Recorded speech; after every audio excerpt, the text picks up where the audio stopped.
1 plus 1 equals 2, right? But why? A common answer is that if we have one apple and we have another apple, there's 2 apples. But think to yourself, is this really scientific? We all have been taught that 1 plus 1 equals 2. But have you ever wondered why this is true? Sure, it kind of just works out if you apply it to real-world objects. But in the realm of mathematics itself, why is it true? Mathematics isn't just about these numbers on paper. In fact, they can be Roman numerals, binary numbers, hexadecimal. It's about understanding the foundation and ideas of numbers. And this brings us to the Peano axioms. Before we start, what is an axiom? Well, it's something we assume to be true, like opposite angles are equal, parallel lines will never intercept, etc. Now, let us continue.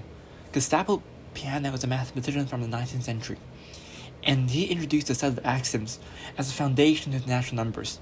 Before that, as drawn in this picture, math was based on intuition.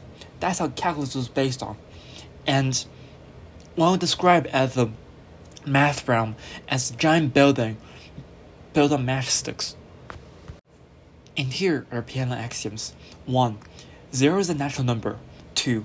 Every natural number has a successor that is also a natural number. 3. 0 is not the successor of any natural numbers. 4. If the successor of a natural number are the same, then the 2 numbers are the same. 5. Mathematical induction. Whoa! They may sound irrelevant, disconnected, and just why? But it is truly magical how much we can get from them. Let's start off from 1. Axiom 1. 0 is a natural number. We gotta start somewhere, right? So we start from 0. 0 is a natural number, something that represents nothing. To start, 0. Axiom 2. If n is a natural number, then n++, also known as the successor of n, is a natural number. But wait, we see something. If we count this 0, and we count this 1, and we count this 2, and we count this 3, are we done? We have the natural numbers, right? We're almost done. But this can still happen. 1 to 2 to 3 and back to 0. How do you fix this? Well, we first have to clear up some mess, and that's where axiom 3 comes in. How do you prevent something from looping back to 0? And so, we claim 0 is not the successor of any natural numbers. Then you say, aha, got you. How do you ensure that it doesn't loop back to any other numbers besides 0? Well, that's where axiom 4 comes in. If n++ equals n++, that means n equals m.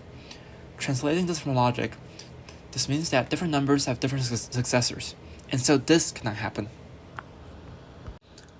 Finally, left to the viewers as exercise, why do you have axiom 5? A hint would be that consider 1.1, 2.1, 3.1. C. Is this still considered a natural number if we only have axiom 1 through 4? With everything established, we can then show that addition makes sense and also gets the subtraction operation.